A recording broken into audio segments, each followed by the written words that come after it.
the bus ride that changed my life. Some stories begin quietly, not with a dramatic moment or a big decision, but with something small, a simple journey, a seat on a bus, a random conversation between strangers.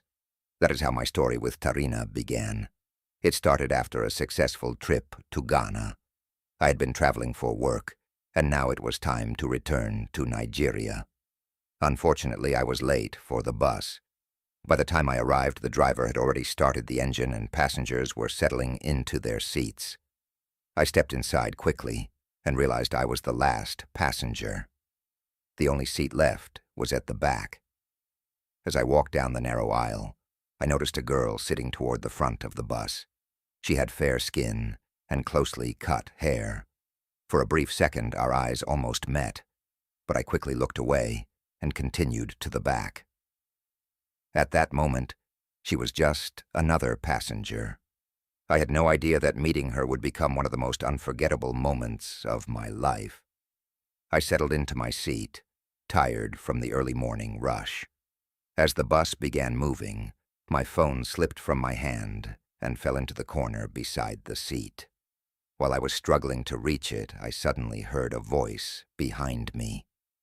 "Do you have a charger?" I looked up. I was still half asleep, and my response came out quickly. "No."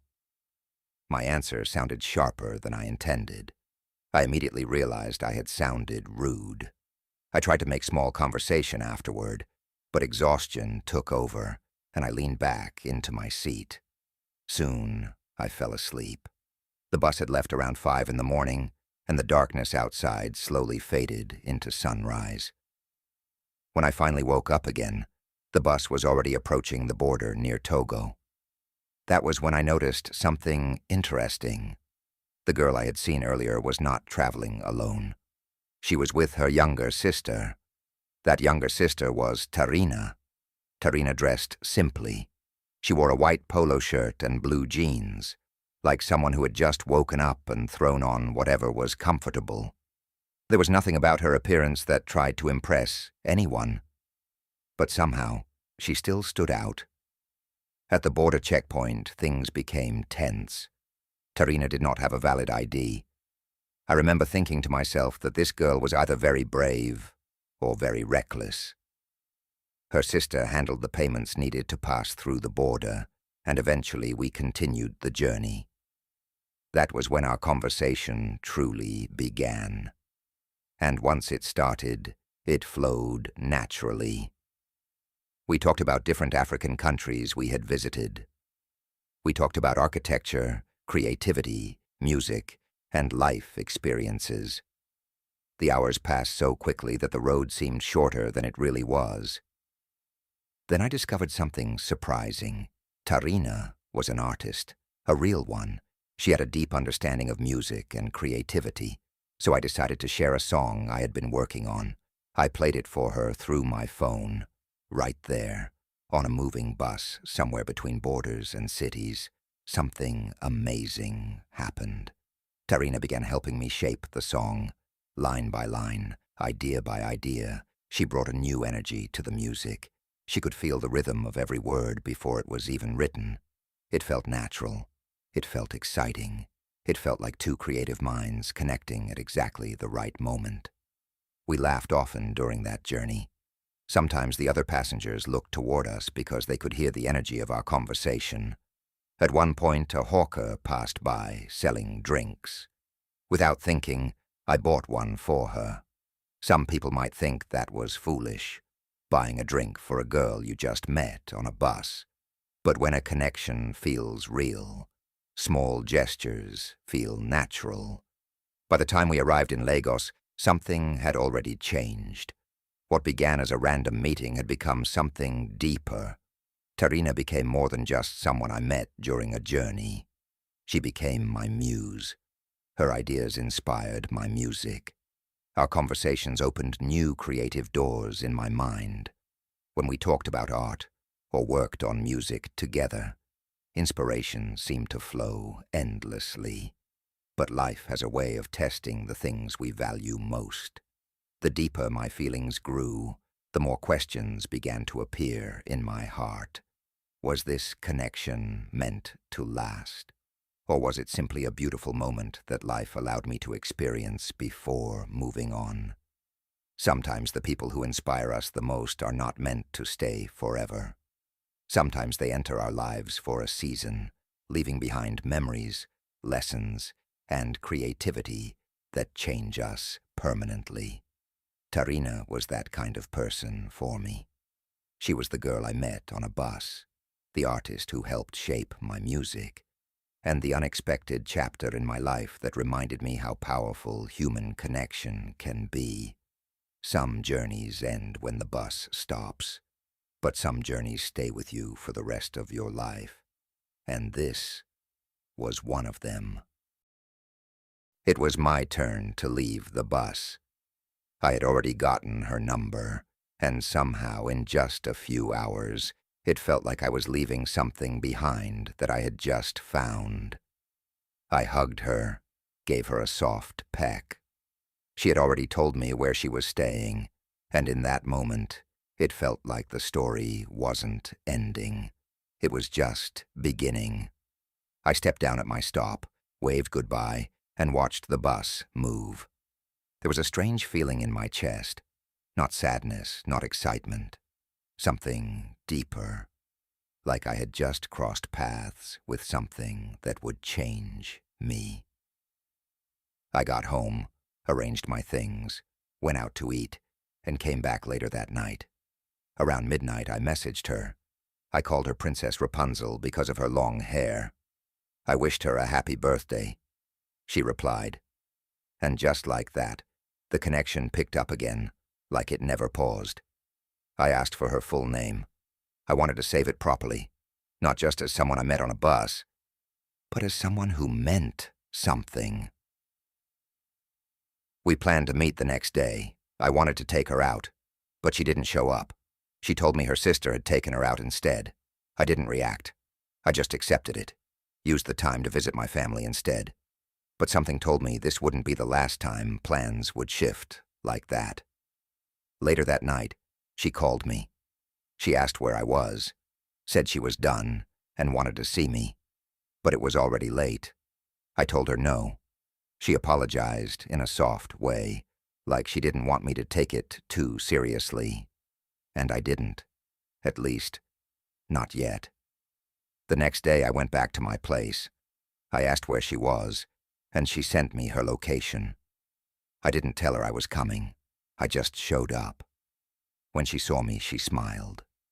That smile, it felt real. She wasn't expecting it, but she loved it.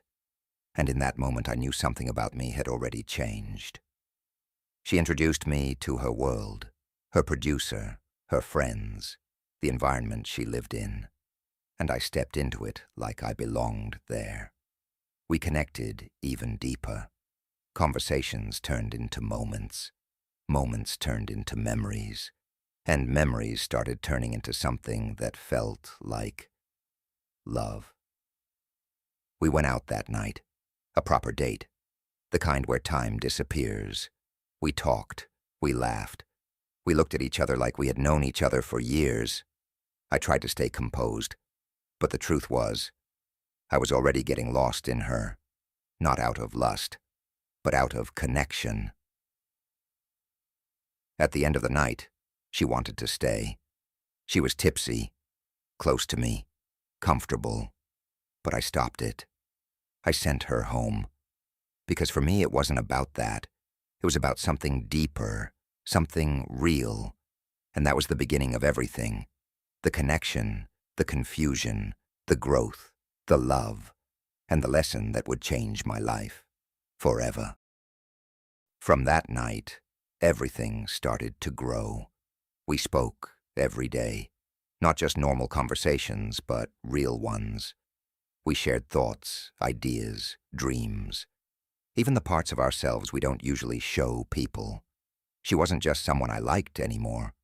She was becoming a part of my daily life. I started going to her place more often. Her studio became a space where I could see her in her element, creating, writing, living freely. And every time I watched her, I saw something rare. She wasn't trying to be like anyone. She was fully herself, and that drew me in even more. We worked on music together. That was our strongest connection. It wasn't forced. It just flowed. Ideas came naturally. Energy matched perfectly. It felt like we were building something bigger than both of us. But at the same time, I started noticing things. Small things at first. The kind of things you ignore when you don't want to disturb peace. The environment around her, the people, the energy. There were always guys around. Always movement. Always something going on. She wasn't the type to seek attention, but attention found her easily. And I could see it, even when she didn't say anything.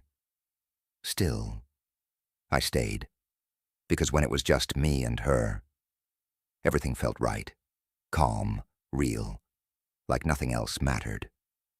There were moments we sat in silence, and it still felt full. Moments we laughed until we forgot everything else. Moments that made me think. Maybe this is it. Maybe this is the one. But love has a way of revealing truth slowly. Not all at once.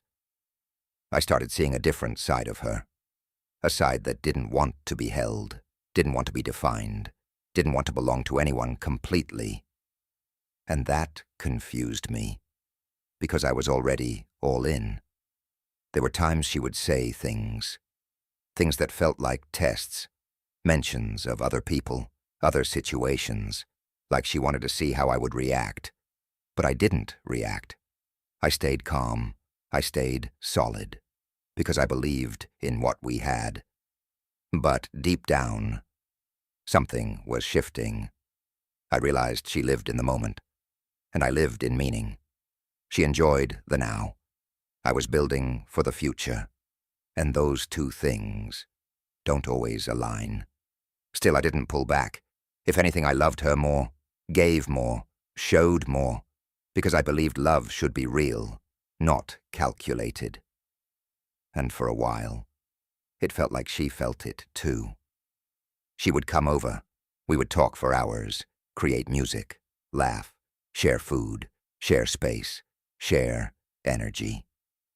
There were moments that felt like we were already something serious, like we didn't need to define it, because it was already there. But then, there were moments that broke that illusion. Times she would pull away, act distant, like she was reminding herself not to get too close. And that's when it started hitting me. I was falling in love with someone who was still trying to stay free. And no matter how strong the connection is, you can't hold someone who doesn't want to be held. But I didn't walk away. Because at that point, she wasn't just a person to me anymore. She was my muse. And everything I was becoming was starting to come from her. Body soft, you're in my world. Fragrance sweet, so you crave my touch. While they're young, there's no right or wrong. Perfect type of love, make I chop your work. Ting-a-ling-a-ling my body, don't you awake my loving. I know you are freak, you are naughty. Oh, oh, oh. Ting-a-ling-a-ling my body, see I see this sweet my body. Till they break, we are naughty. Tonight, I want you. Till I only. Tonight, yes, I want you for life. Fire down, Rambo baby, she dey fire rounds. Loyal to me, she no fuck around. Nanny so sweet, putting head down. She be A1, gold and silver, I have some. Private jet, I who gets one. Fly you around, you're the first one. Ting-a-ling-a-ling my body, don't you awake my loving. I know you are freak, you are naughty. Oh, oh, oh. Sing-a-ling-a-ling, my body. See, I see this sweet, my body. Till they break, we are naughty. Tonight, I want you. That was when everything started to change. Not suddenly, not loudly, but quietly, in ways only the heart can feel. The same girl who once felt so close started to feel distant, even when she was right in front of me. Her energy would shift, sometimes warm, sometimes cold, and I couldn't always tell which version of her I was going to meet. There were days she felt like home, and days she felt like a stranger. I started noticing patterns, the way she would mention other people, other guys, not directly, but just enough to plant something in my mind. At first, I ignored it. I told myself it didn't matter, that what we had was different, stronger, real. But the more it happened, the harder it became to ignore. There was one moment I couldn't shake. She mentioned a guy, casually, said she stayed in his room sometimes, said it like it was nothing. I didn't react immediately, but something inside me shifted, because in my mind, what we had meant something, and in her world, it felt like everything was still open. That was the first time I felt it clearly, the imbalance.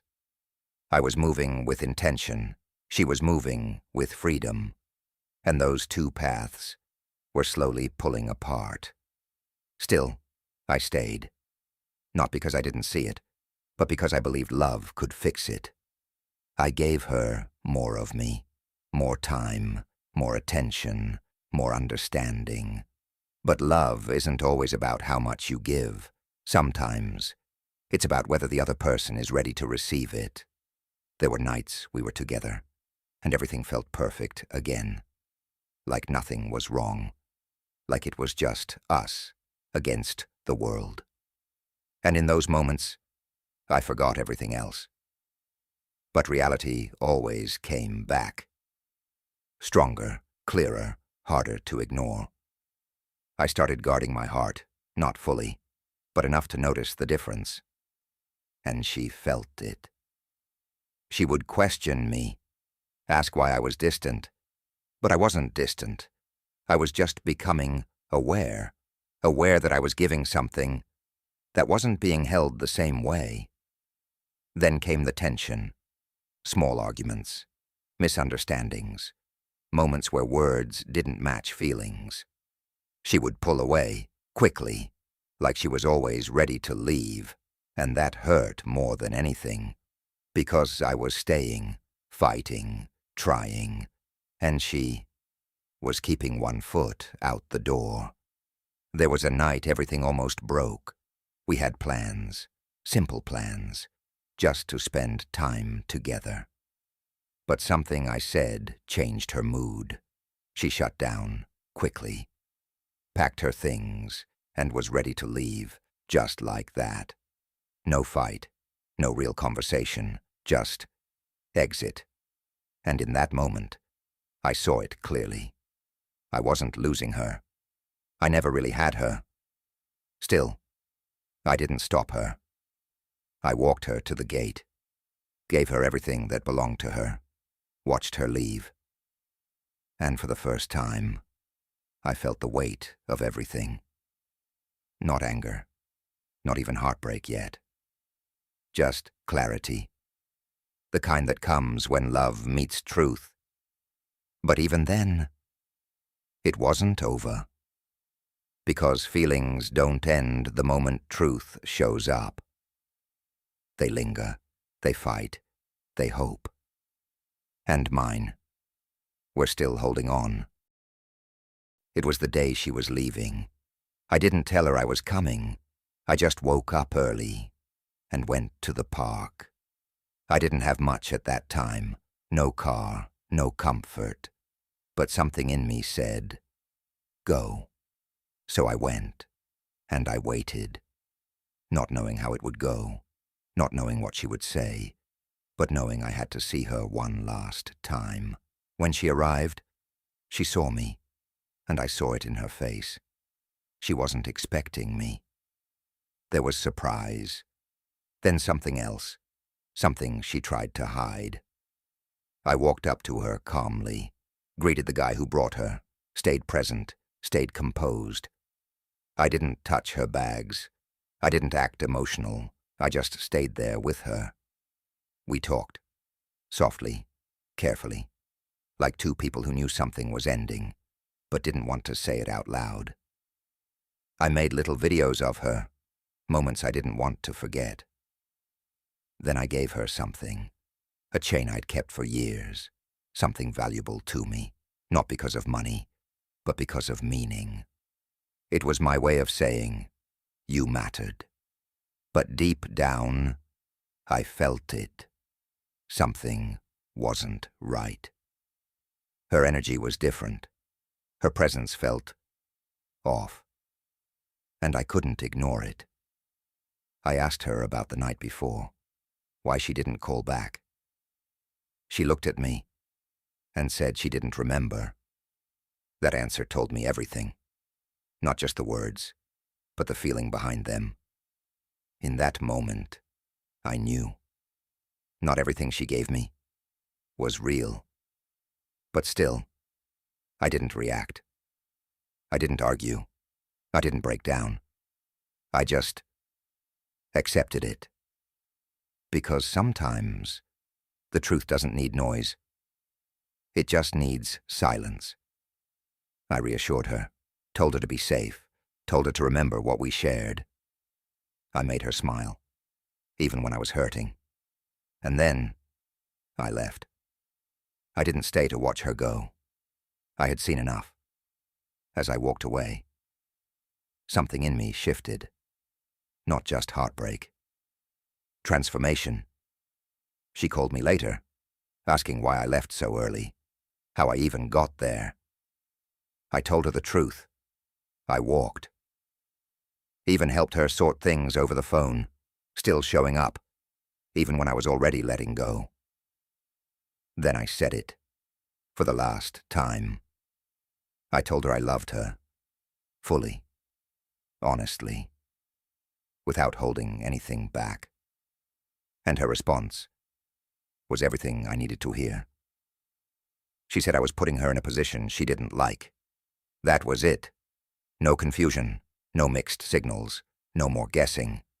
Just truth. She had already chosen a life.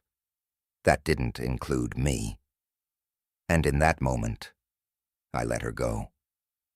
Not because I stopped loving her, but because I finally understood. Love is not enough when it's not mutual in the same way. After that, everything changed. I poured myself into my purpose, my music, my growth, my vision. The pain became fuel. The memories became inspiration.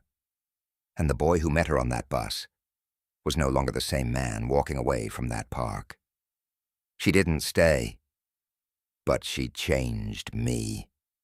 And maybe that was her purpose all along. God was in every moment, even the ones that hurt.